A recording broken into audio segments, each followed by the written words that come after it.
জয়গুরু,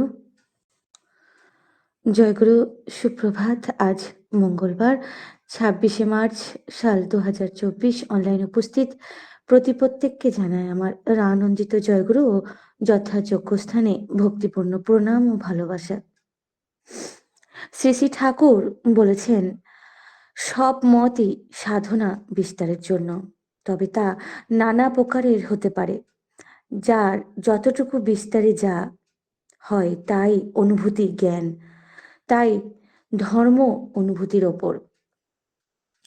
তাই আজকে তার দয়ার কথা, অনুভূতির কথা, প্রাপ্তির ঘটনা আমরা শুনবো। আজ দয়ার কথা পরিবেশন করবার জন্য আহ্বান জানাচ্ছি শ্রদ্ধেয় নারোত্তম দাস দাদাকে, হাওড়া থেকে। জয়গুরু দাদা। জয়গুরু মা, জয়গুরু। শোনা যাচ্ছে? হ্যাঁ দাদা, শোনা যাচ্ছে। আপনার সময় 5টা 30 পর্যন্ত। জয়গুরু। জয়গুরু মা, শোনা যাচ্ছে তো? হ্যাঁ দাদা, শোনা যাচ্ছে। শুরু করুন। জয়গুরু। পরম দয়াল, পরম পিতা, পরম প্রেমময় শ্রী শ্রী ঠাকুর অনুকূল চন্দ্রের রাতুল চরণে জানাই কোটি কোটি প্রণাম। পরমারাধ্যা জগজ্জননী লক্ষ্মী সর্বণী শ্রী শ্রী বড় মায়ের চরণে জানাই কোটি কোটি প্রণাম। পরম পূজ্যপাদ ও প্রধান আচার্যদেব শ্রী শ্রী বরদার চরণে জানাই কোটি কোটি প্রণাম। পরম পূজ্যপাদ ও বর্তমান আচার্যদেবের চরণে জানাই কোটি কোটি প্রণাম। তৎসহ ঠাকুর বাড়ির সকলের রাতুল চরণে জানাই প্রণাম। এবং আজকের শিউড়ি সৎসঙ্গ ঠাকুর বাড়ির তরফ থেকে এই প্রভাতী সৎসঙ্গে যে সমস্ত ঠাকুরের ঋত্বিক এবং পাঞ্জাধারী কর্মী আছেন এবং যে সমস্ত দাদা এবং মায়েরা উপস্থিত আছেন, তাদের সবার সপরিবেশ সুস্থ, স্বাস্থ্য, নিরোগ, সুদীর্ঘ জীবন কামনা করি দয়ালের রাতুল রাঙাচরণে। এবং আজকের এই সৎসঙ্গে যারা থাকতে পারলেন না, যারা দীক্ষিত, যারা অদীক্ষিত, যারা ভারতে, যারা বহির্ভারতে এবং বিশ্বে আছেন, সবার সার্বিক সপরিবেশ মঙ্গল কামনা করি পরম পিতার আতুল রাঙাচরণে। আমাকে মানিকদা বলেছেন এখানে এবং মাও বললেন যে আমাকে তার অনুভবের কথা, তা আমি আমার জীবনে ঠাকুরের যে অনুভব, যে আমি যা কিছু পেয়েছি সেই কথাই আমি বলবো, আমি বলার চেষ্টা করব। আমি এর আগে দেবীদা এবং মায়ের গান এবং ওই বাচ্চা ছেলেটি, সেও সুন্দর একটা ঠাকুরের বাণী পাঠ করলো খুব সুন্দর করে, খুব ভালো লাগলো। আর দেবীদা তো কিভাবে নাম করতে হবে, কিভাবে ধ্যান করতে হবে সে কথা বললেন ঠাকুরের আলোচনা প্রসঙ্গ থেকে। খুব সুন্দর, খুব সুন্দর। তমসি মম জীবনম, তমসি মম ভূষণম, তমসি মম ভব জলধিরত্নম। হে প্রভু, তুমি আমার জীবন সর্বস্ব, তুমি আমার ভূষণ, আর তুমি আমার ইহকাল পরকালের সর্বস্ব। ওং নম ভগবতে শ্রী অনুকূলায় নম। আমার তো নাম শুনলেন নরোত্তম দাস। আমি একটা ব্যাংকে কাজ করতাম, সিনিয়র ম্যানেজার ছিলাম। তা আমার 37 বছর আমি চাকরি করেছি। তার মধ্যে এই ঠাকুরের যে সমস্ত দয়া, তার যে কৃপা বা করুণা কিভাবে পেয়েছি, আমি তার অল্প অল্প করেই বর্ণনা করছি। 1991 সাল 12 কি 13ই মে হবে।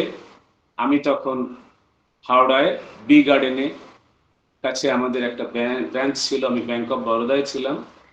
সেখানে একজন ভদ্রলোক পাশে দোকান ছিল, তাকে আমি বললাম যে আমার একটা টিভির দরকার। তো উনি আমাকে বললেন যে ঠিক আছে, আপনি তো টিভি কিনতে চান, তাহলে আমার থ্রুতে যদি কেনেন তাহলে আমি তো ডিস্ট্রিবিউটার, আমার একটু আপনাদের দামটা কম হবে। তো ওনাকে নিয়ে আমরা একদিন টিভি কিনতে গেলাম চাঁদনিতে। অপটোনিকা, সার্পের অপটোনিকা কিনলাম, অপটোনিকা টিভি নিয়ে বাড়ি এলাম ট্যাক্সি করে। বাড়ি আসার কিছুক্ষণ পরেই, 5 মিনিট এরকম হবে, তাও হবে না, টিভিটাকে সবে বাড়িতে এনেছি, সঙ্গে সঙ্গে সেই ভদ্রলোক বলছেন যে দাদা, আমার একটা ব্যাগ ছিল এবং সেই ব্যাগটা খুব দামি, দামি ইন দ্য সেন্স যে সেখানে টাকা আছে ঠিকই, টাকা 500 টাকার মতোই হয়তো আছে, বেশি নেই, কিন্তু আমার খুব মূল্যবান কাগজপত্র রয়ে গেছে, কি করে আমি পাবো। এই বলেই সে ছেলেটি তখন দৌড় দিয়েছে, আমার বাড়ি থেকে বেরিয়ে গেছে, আর ট্যাক্সি তো চলে গেছে, সে দৌড়াচ্ছে। আমি তখন আমার ঠাকুর ঘরে আমার পরম পিতার কাছে প্রার্থনা করলাম, আমি প্রার্থনা জানালাম, পরম পিতা আপনি দেখুন, ওর যা করলে মঙ্গল হয়, ও আমার উপকারের জন্য এসেছে, আপনি দেখুন প্রভু, হে দয়াল দয়াময় করুণা সিন্ধু। তো ছেলেটি এখান থেকে, আমার বাড়ি থেকে রামরাজাতলা থেকে হাওড়া যে ব্রিজ, এটা not less than 4.5 to 5 kilometres, কিভাবে দৌড়ে গেল সেই সন্ধ্যার সময় জানি না। যখন হাওড়া ব্রিজটা পেরিয়েছে, ওই ট্যাক্সিটা, ও ট্যাক্সির পিছনটা দেখতে দেখতে যাচ্ছে, কারণ ট্যাক্সির পিছনে ওর ছোট্ট একটা ব্যাগ ছিল, খুব একটা বড় না, হয়তো 1 ফুট বাই 1 ফুট এরকম একটা ব্যাগ, কি আর একটু 1.5 ফুট বাই 1 ফুট ব্যাগ একটা মাত্র। দেখলো যে ফ্লাইওভারে ওঠার আগে সেইখানে জ্যাম হয়েছে এবং গাড়ি দাঁড়িয়ে পড়েছে, তার মধ্যেই খুঁজতে খুঁজতে ও কিন্তু ওই অবস্থায় হাওড়া ব্রিজের মধ্যে দিয়ে গেছে দৌড়ে, যেটা কখনোই সম্ভব নয় এবং কখনোই উচিত নয়। কিভাবে গেছে জানি না, গিয়ে সেই ওইখানে গিয়ে ট্যাক্সিটাকে দেখতে পেয়েছে এবং ট্যাক্সির পিছনে যে জানলাগুলো খোলা ছিল দুপাশে, সেইখান থেকে ও ওর ব্যাগটা বের করে নিয়ে ট্যাক্সিওয়ালাকে বলছে, আরে তুমি তো বলবে আমাকে, আমার ব্যাগটা রয়ে গেছে। বলে, বাবু আমি তো জানি না যে আপনার ব্যাগ আছে। বলে ব্যাগটা নিয়ে ও আমার বাড়িতে প্রায় তখন আধ ঘন্টার মধ্যে আবার চলে এলো। আমার বাবা এখানে ছিলেন। আমার বাবা আমাকে জিজ্ঞাসা করলেন যে তুই তখন ঠাকুরের কাছে প্রণাম করে যখন ওই ছেলেটি ফিরে এলো, কি বলেছিলে? আমি বললাম, আমি তো ঠাকুরকে বললাম, আমার প্রিয় পরমকে বললাম, হে প্রভু, হে দয়াল, হে করুণা সিন্ধু, হে দীনবন্ধু, আপনি দেখুন, ও আমার ভালো চায়, যাতে ওর কোনো কষ্ট না হয়, ও যাতে ওর ব্যাগটা ফেরত পায়, যা করলে হয় মঙ্গল আপনি তাই করুন। তা অদ্ভুত দয়ার কথা যে ও আধ ঘন্টার মধ্যে ফিরে এলো এবং ওই জায়গা থেকে এই ছুটে গেছে একটা ছেলে 5 কিলোমিটার দূর, এবং এই গাড়ির মধ্যে কলকাতার এই যে ঘন জ্যাম, এই গাড়ি এবং কি চলন্ত গাড়ির ভেতর দিয়ে, সেটা তাকে কে রক্ষা করেছে? আমার আমার তো দৃঢ় ধারণা আমার প্রিয় পরম, আমার পরম পিতাই তাকে রক্ষা করেছেন এবং তার ব্যাগ ফিরিয়ে দিয়েছেন। আর একটা কথা বলি, আমি তখন পোস্টিং আছি গৌহাটিতে, গৌহাটির মেন ব্রাঞ্চ আমাদের ব্যাংক অফ বরোদার ফ্যান্সি বাজারে। ফ্যান্সি বাজার এখানকার একটা সম্পূর্ণ বিজনেস এরিয়া এবং খুব ভালো জায়গা, সবাই জানেন গৌহাটিতে। 6 ডিসেম্বর 1992-তে বাবরি মসজিদের ধ্বংস হয়, ডেমোলিশন হয়, এবং সেটা ভারতীয় হিন্দু পরিষদ এবং অন্যান্য যারা তারা করেছিলেন, সেই সমস্ত তারা সংগঠকের মানুষেরা, যাই হোক যে কারণেই হোক না কেন, 6 ডিসেম্বর অনওয়ার্ডস 144 দ্বারা সারা ভারতবর্ষে জারি হয় এবং সাংঘাতিক উত্তাল হয়ে ওঠে সারা ভারতবর্ষ। বাড়ি থেকে বেরোনো নিষেধ, এরকম হয়ে ওঠে। তা আমার এই বাড়িতে, এখানে আমার মিসেস ছিলেন দুটি বাচ্চাকে নিয়ে, আমার একটি ছেলে একটি মেয়ে। মেয়ে বড়, মেয়ে তখন হয়তো 8 কি 9 বছর, আর ছেলে 6 বা 7 বছরের। তা আমি ওখানে আছি, তখন তো এখানে মতো এখন মোবাইল ছিল না বা কোনো বাড়িতে বাড়িতে টেলিফোনও ছিল না। তা আমার পাশের বাড়ি থেকে টেলিফোনে, একটু দূরে আমার বাড়ি থেকে, আমার মিসেস বললেন পরের দিনে আর কি 7 ডিসেম্বর, যে দেখো এই সময় আমরা তো কিছু বেরোতে পারছি না, আমাদের পরিস্থিতি খুব খারাপ এবং ভয়ও করছে, কারণ এখানে আর কেউ থাকে না। যদি তুমি দেখো কি করবে, যদি আসতে পারো তাহলে আমাদের খুব ভালো হয়। আমি বললাম এই সিচুয়েশনে কি করে যাবো, তো যাওয়ার কোনো কিছু উপায় নেই আর করারও কিছু উপায় নেই, একটা উত্তাল সিচুয়েশন। পরমপিতার কাছে প্রার্থনা করি, পরমপিতা যা ভালো হয়, যেটা করলে আমার মঙ্গল হয়, যেটা করলে ভালো হবে তাই করুন। আমি তো জানি না আমার কিসে মঙ্গল, হে দয়াল দয়াময়, হে করুণা সিন্ধু। পরের দিন, probably that is on 8th December, সকালে অফিস গেছি। আমাদের ব্রাঞ্চের যিনি হেড ছিলেন উনি ডিজিএম হয়েছিলেন, ডিজিএম মানুষ, deputy general manager mister Sanyal ছিলেন, উনি কলকাতাতেই বাড়ি। উনি আমাদের সবাইকে এত ভালোবাসতেন, তুই বলেই কথা বলতেন। তা আমাদের ওখানে গৌহাটিতে ইন্ডিয়ান এয়ারলাইন্সের অফিস ছিল পল্টন বাজারে। তো ইন্ডিয়ান এয়ারলাইন্স তখন কিন্তু ফ্লাইট এয়ারক্রাফট চালাতো। ইন্ডিয়ান এয়ারলাইন্স তো বিখ্যাত তখন ছিল, দারুণভাবে চলছে ইন্ডিয়ান এয়ারলাইন্স। ইন্ডিয়ান এয়ারলাইন্সের অ্যাকাউন্ট আমাদের সঙ্গে ছিল, ইন্ডিয়ান এয়ারলাইন্সের সমস্ত বড় বড় অফিসাররা আমাদের কাছে আসতেন। ওদিন তারা এসেছেন, এসে মিস্টার সান্যালদাকে বললেন যে দেখুন, তখন একটা বড় ফ্লাইট, বড় এয়ারক্রাফট, সাধারণ ছোটগুলো যেগুলো আমরা দেখি এই যাতায়াত করে, এগুলোতে 200 থেকে 250 জন মানুষ যাতায়াত করতে পারে, আর একটু বড় হলে মানে 500-600 মানুষ। এবং সেটা ছিল তখন দিল্লি থেকে Calcutta, Delhi to Calcutta, then Calcutta to Guwahati, and return back ও same way, Guwahati to Calcutta, Calcutta to Delhi. তো ওরা বললেন দেখুন আমাদের এয়ারক্রাফটটা এখানে 3 দিন প্রায় বসে আছে, এখানে বিশাল লস, কারণ একদিন বসে এত বড় এয়ারক্রাফট বসিয়ে রাখার খুব অবস্থা। আজকের এয়ারক্রাফটটা কিন্তু ফিরে যাবে দিল্লি ভায়া ক্যালকাটা, ক্যালকাটাতে যাবে। তা ক্যালকাটাতে যেতে গেলে এখন ধরুন এই সময় তো কেউ যাবে না বা কেউ লোকজনও নেই। আপনাদের অফিসের কেউ কি আছে যার বাড়ি কলকাতা, যিনি যেতে চান?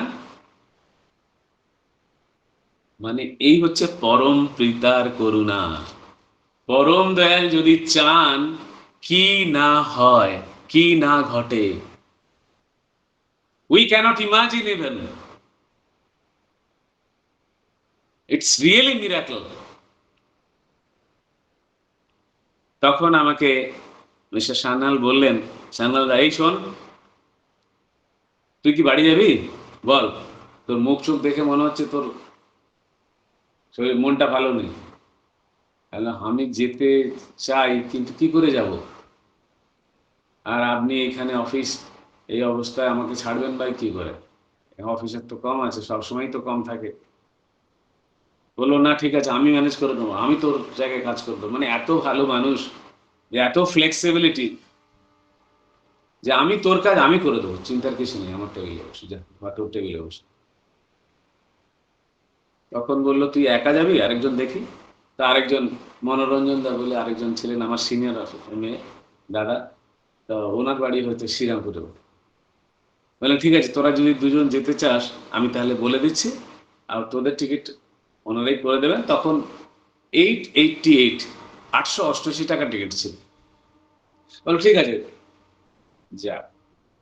তা আমরা ইন্ডিয়ান এয়ারলাইন্সের অফিসাররাই আমাদের সঙ্গে নিয়ে, ওনাদের গাড়িতে নিয়ে আমাদেরকে গৌহাটি এয়ারপোর্টে এলেন। গৌহাটি যে তা ওখানে আমরা আছি, কিন্তু যাব তো কলকাতায়। কিন্তু কলকাতায় বলছে প্রচন্ড মানে স্ট্রিক্ট 144 ধারা, 144। কি করে বাড়ি যাব? তাহলে ওখানে নামার পরে তো বাড়ি যেতে হবে, ট্যাক্সি পেতে হবে। হ্যাঁ, পরম পুরুষের কৃতি আচরণ তিনি না বোঝালে বোঝে কোনজন। আমার প্রিয় পরম কি করতে পারেন দেখুন। বোর্ডিং হয়ে গেছে, এয়ারক্রাফট ছাড়বে, আমাদের ওঠার আগে কেউ নেই লোক, মাত্র ওনাদের স্টাফের আর আমরা আছি, সব মিলিয়ে 14 জন। অত বড় ফ্লাইট, 12 থেকে 14 জন।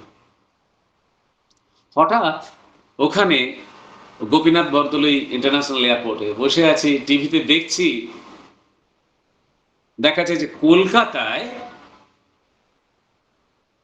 স্পেশালি আজ কারফিউ শিথিল করা হয়েছে 12টা থেকে 4টে পর্যন্ত। এই কথা বললে না, এই পরম পিতার কথা বললে তখনই সত্যিই চোখে জল আসে। তখন মনে হয় আমি কি এমন করেছি? আমি অকৃতি অধম বলেও তো তুমি কম করে কিছু দাওনি, আর যা দিয়েছ তারই অযোগ্য ভাবিয়া কেড়েও তো কিছু নাওনি। তিনি কি করুণাময় যে দুপুর 12টা থেকে 4টে পর্যন্ত কারফিউ শিথিল, এবং কলকাতায় মানে গাড়ি ঘোড়া মানে যানবাহন পাওয়া যাবে, ট্যাক্সি পাওয়া যাবে। ফ্লাইটে আমরা এলাম, এসে যথারীতি মানে এয়ারপোর্টের বাইরে এলাম, তখন প্রায় 1:30-2টো বাজে। দেখলাম ট্যাক্সি পেলাম, প্রিপেড ট্যাক্সি নিলাম এবং বাড়ি এলাম নির্বিঘ্নে, কোনো কষ্ট ছাড়াই। এটাকে কি করে বলবো, এটা কি বলবো? এটা পরমপিতার দয়া, করুণা, কৃপা, তার ভালোবাসা, তার সন্তানদের ভালোবাসার জন্য তিনি প্রতি মুহূর্তে হাত বাড়িয়ে রেখেছেন। আমরা কি তাকে ভালোবাসি? তিনি তো প্রতি মুহূর্তে বলেন যে আমি তোদের জন্য বসে আছি। তাই সত্যানুসরণে তিনি কি বললেন? লতার স্বভাব অবলম্বন করো, আদর্শরূপ বৃক্ষকে জড়িয়ে ধরো। তাকে যদি আমরা 1 গুণ ভালোবাসি, তিনি সহস্র গুণ ভালোবাসার জন্য তৈরি হয়ে আছেন, ভালোবাসছেন। আর একটা জীবনের কথা বলি, অনেকগুলো ঘটনা জীবনের অনেক আছে, বলি। মা তো বললেন,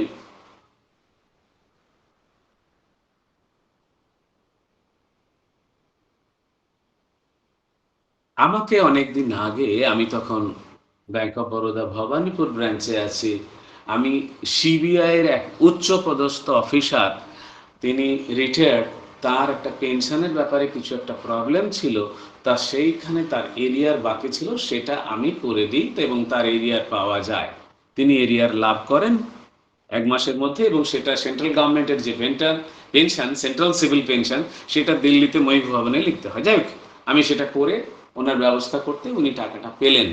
পাওয়ার পরে উনি বয়স্ক মানুষ, উনি 200 টাকা নিয়ে, that is probably it is in 1996 কি 7, উনি আমাকে 200 টাকা নিয়ে এসছেন, মানে টাকা তুললেন ব্যাংকেই, তো টাকা তুলে তারপর 200 টাকা নিয়ে, 200 টাকা, 100 200 টাকা নিয়ে বলছেন, এটা তোমরা মিষ্টি খাবে, তোমাকে আমি দিলাম। আমি তুমি বলছি, তুমি তো খুব ছোট, ঠিক আছে। আমি তাকে বললাম, দেখুন, এটা আমার ডিউটি, এটা আমার কর্তব্য, আমি অফিসে কাজ করি, তার জন্য মাইনে পাই, এবং এটা আপনাকে, আমি যেটা করেছি, আমি আউট অফ দ্য ট্র্যাক কিছু করিনি, আমি আমার ডিসিপ্লিনের বাইরে কিছু যাইনি, আমার যতটুকু ক্ষমতা সেটুকুই করেছি, আর বাকি তো পরমপিতার ইচ্ছা, পরম দয়ালের ইচ্ছা। আমি বলি ঠাকুরের ইচ্ছা, সবসময় এই কথাটা আমার মুখে থাকেই থাকে, যে কোনো কথায়, যে যা কিছু করেন আমার ঠাকুর করেন, আমি চেষ্টা করি। উনি বললেন, তোমায় নিতে হয়। আমি বললাম, না, আমি কখনোই নিতে পারি না, আপনি রিটায়ার্ড মানুষ, আপনি এটা আপনার কাছে রাখুন, আপনার কাজে লাগবে, বরং আপনি একটা জিনিস করতে পারেন, আপনি আমাকে আশীর্বাদ করতে পারেন। তখন তিনি বলেছিলেন আমাকে যে, দেখো, তোমাকে আমি একটা কথা বলি নরোত্তম, তুমি জীবনে যদি কখনো কাউকে কোথাও কোনো সাহায্য বা উপকার বা যে কোনো ভাবে তুমি তাকে করে থাকো, তুমি যদি আজকে না পাও, তোমার জীবনকালে যদি তুমি না পাও, তোমার কোনো সন্তান আদির মধ্যে দিয়েও কিন্তু তার করুণা বা তার ভালোবাসা বা তার সাহায্য তুমি পাবে। তিনি ভগবানের কথা বলেছিলেন, কারণ তিনি তো জানেন না আমি ঠাকুরের দীক্ষিত। আমার মেয়ে, আমার এক ছেলে এক মেয়ে, আমার মেয়ে বিটেক করেছে এখান থেকে। আমার মেয়ে যেরকম, ছেলে তার উল্টো, আমার ছেলে মেন্টালি ফিজিক্যালি রিটার্ডেড। এটা পরম পিতার আশীর্বাদ হিসেবেই আমি মেনে নিয়েছি। কারণ আমি জানি, আমাকে অনেকেই জিজ্ঞাসা করেন, আমি হাসি মুখে বলি সবাইকে যে দেখুন, উনি আমায় আশীর্বাদ করেছেন, আমার পরম পিতা। এটা আমার পরম সৌভাগ্য। সবাইকে তো তিনি সে সুযোগ দেন না। আজকের এই মেন্টালি রিটার্ডেড ছেলে একসময় হয়তো কোনো বড় সাধু পুরুষ বা কোনো মুনি ঋষি ছিলেন, তিনি সেবা নিতে আমার কাছে এসেছেন। এই জন্মে যেটা পেয়েছি, এটা আমার ছেলেকেই আমি সেবা করি না কেন? আর মেয়ে ঠিক উল্টো। মেয়ে বিটেক করেছে, এমটেক এর জন্য আমি পাঠাচ্ছি অস্ট্রেলিয়া সিডনিতে। এবারে কি অদ্ভুত, ঠাকুরের কি করুণা! That is in 2007। তখন আমি পোস্টিং আছি কলকাতার টালাপার্ক ব্রাঞ্চে, নর্থ ক্যালকাটাতে। মেয়ে পাঠাবো, যাবে, তার ভিসা, তার অনেক রকমের অনেক কিছু, সেগুলো পরমপিতা তো প্রতিটা পদক্ষেপে আমাকে উতরে দিয়েছেন। এবার যাবে, কিন্তু যাওয়ার আগে বিদেশ বিভূমি, একেবারে 7 সমুদ্র 13 নদীর পার। আমার কাছে কিছু নেই, আমি জানিও না। আমার জন্মে আমার 14 পুরুষে কেউ কখনো কখনো বিদেশ যায়নি। তো কি করে কোথায় যাবে, কোথায় উঠবে, কি করবে? এমন সময় আমার ওই ব্রাঞ্চের এক দাদা, তার অ্যাকাউন্ট ছিল, তিনি অ্যাডভান্স অ্যাকাউন্ট, তার বিজনেস অ্যাকাউন্ট, তিনি বললেন যে আমার মিসেস স্কুলের টিচার, তা ওর এক বন্ধু থাকেন, ও একসঙ্গে পড়তো, কলেজে পড়া ফ্রেন্ড, ও সিডনিতে থাকে। আমি চেষ্টা করব ওকে বলার যে যাতে ও এরা গেলে পরে রিসিভ করে। আমার মেয়ে এবং তখন আমার মেয়ের সঙ্গে একটি ছেলে পড়তো, সেও যাচ্ছে, পরবর্তীকালে সেই আমার জামাই হয়।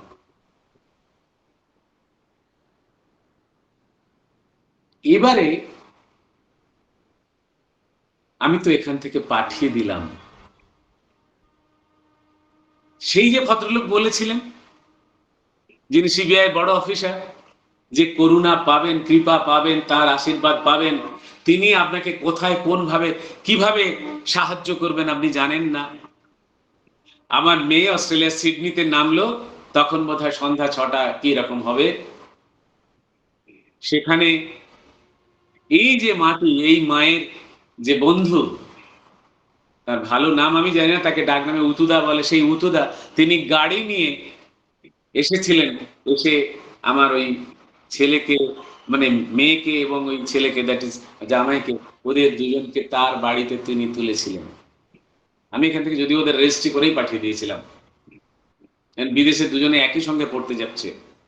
পরবর্তীকালে ওরা দুজনে এমটেক এমএস করে এবং ওখানে আজকে প্রতিষ্ঠিত। এবং সেটা পরম করুণাময়ের ইচ্ছা, পরম দয়ালের ইচ্ছা। সিডনিতে আছে 2007 থেকে এখন পর্যন্ত। Now they are the citizen of Australia. এবং আমার দুটো নাতি, দুজনেই অস্ট্রেলিয়ান সিটিজেন। এই জায়গায় একটা পরের কথা গেল যে কিভাবে করুণা পাওয়া যায়, তিনি কিভাবে সাহায্য করলেন ওই বিদেশ বিভূয়ে। কারণ ওরা যখন চিন্তা করছে, এত বড় airport, Kingsford Smith airport, বিশাল বড় এয়ারপোর্ট, যে এখানে কোথায় যাব, কি করব, সেই মুহূর্তে একজন ওদের দুজনের নাম লেখা একটা কাগজ নিয়ে দাঁড়িয়ে আছে বাইরে, যে তোমরা এসো, ওয়েলকাম টু সিডনি, এবং তার বাড়িতে তিনি নিয়ে গেলেন। এগুলোকে কি বলবো? এগুলো পরমপিতার করুণা, পরমপিতার দয়া ছাড়া সম্ভবপর? Is it possible? It is beyond imagination. Only he can do. With god everything is possible.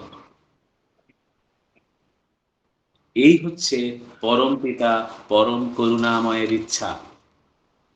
আমাকে দাদা বলেছেন একটু ডিপি বাক্সের কথা। তা ডিপি বাক্সের কথা দেখুন, কি অদ্ভুত ব্যাপার। প্রিয় পরম, তিনি তো আজকের 56 বছর প্রায় হয়ে গেল লোকান্তরিত হয়েছেন।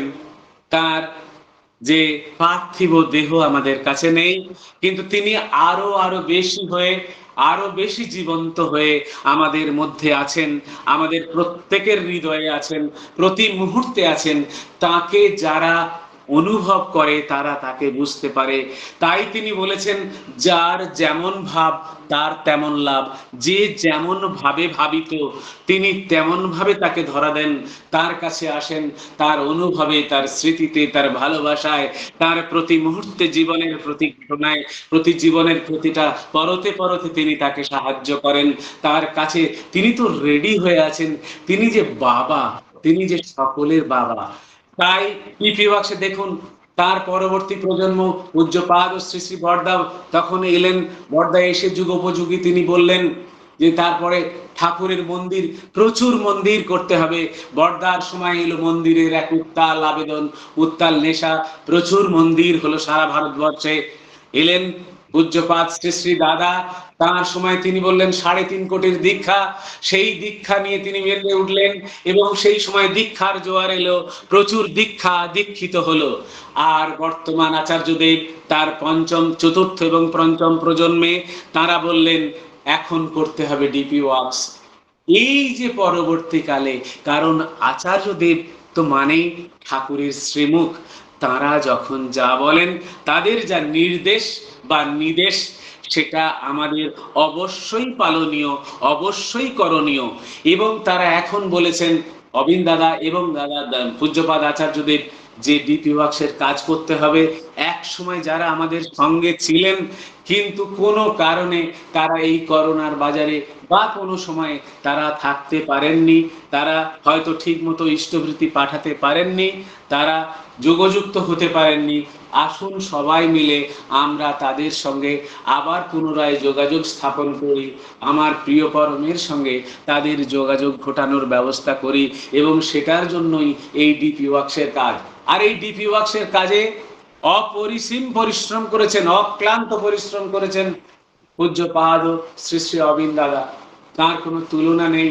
তিনি কম্পিউটারে কি সাংঘাতিক কাজ করেছেন করোনা কালে, যার ফলেই তো আজকের আমাদের কি হয়েছে, আমাদের সব তারা রেডি করে দিয়েছেন।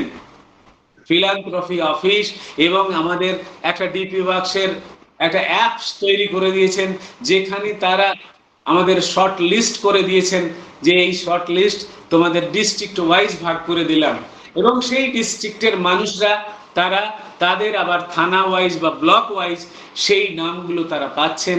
সেই নামগুলো নিয়ে মানুষের দরজায় দরজায় যাবেন, মানুষের দ্বারে দ্বারে যাবেন, গিয়ে মানুষের কাছে গিয়ে আমরা কি করব, আমরা বলবো ওগো আর দেরি নয়, তোমরা এসো, ওগো দাদা, ওগো মায়েরা এসো, এই যে আমি অমৃতের ভান্ডার এনেছি, আজ অমৃত এনেছি, সেই অমৃতের পরশ তোমরা গ্রহণ করো, তোমরা ভালো থাকো, তোমরা বড় হও। আমি পরমপিতার একটা কথা বলেই শেষ করছি, দীক্ষা নাও, নাম করো, ধর্মকে প্রতিপালন করো, প্রতি পদক্ষেপে ধর্ম তোমাতে জীবন্ত হয়ে উঠুক, আর সেই জীবন নিয়ে মানুষের দরজায় দরজায় যাও, আর মানুষকে জীবন্ত করে তোলো। এই তো আমার প্রিয় পরমের কথা। জয় গুরু, বন্দে পুরুষোত্তম। জয় গুরু, জয় গুরু। জয়গুরু। শ্রদ্ধেয় দাদাকে কিছু বলার জন্য অনুরোধ জানাচ্ছি। শ্রদ্ধেয় দাদা।